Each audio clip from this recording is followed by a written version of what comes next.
المختار صلى الله عليه وسلم.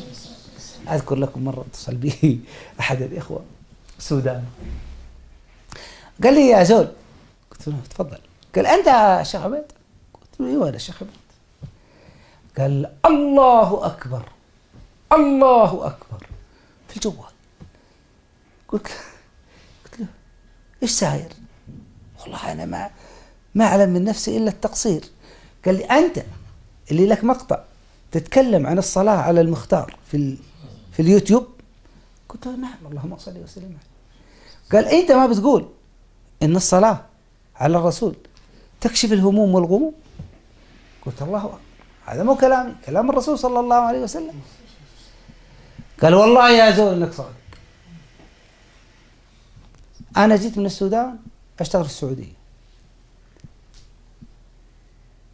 وكنت كل ما أخذ الراتب أرسله على السودان، ما بقي لي ولا ريال.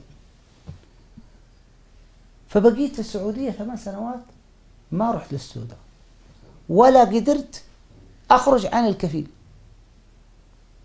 فسمعت المقطع قلت له ايوه، وبعد ما سمعت المقطع قالوا بعد ما سمعت المقطع قلت والله لا أصلي على الرسول، فصرت أصلي في اليوم 1000 مرة وأزيد. يقول والله يا شباب أسبوعين وأنا أصلي في المسجد ما يعرفني أحد، والله يا شيخ الله على ما أقول شهيد ما اشتكيت همي لأحد. 8 سنوات ما شفت أهلي، لا أمي ولا أبوي ولا أولادي، وإذا بي رجل يأتي من أول المسجد ويقف عندي، أمرك من المسجد إيش أسوي؟ إيش تبغى؟ قال لي خذ. يقول أعطاني ظرف. قلت إيش هذا؟ قال هذا هدية. قلت لي؟ قال إيه ولك.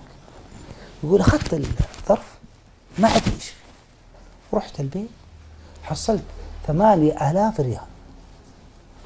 الله أكبر، هذا اللي يقول الشيخ عبيد العبد. يقول والله أكلم كفيل يقول ما يخليني أروح يمين ولا يسار. قلت له أنا أبغى أروح أسلم على والدي. قال لي روح. قلت له أخذ شهر، قال شهرين، معك إلى 6 أشهر.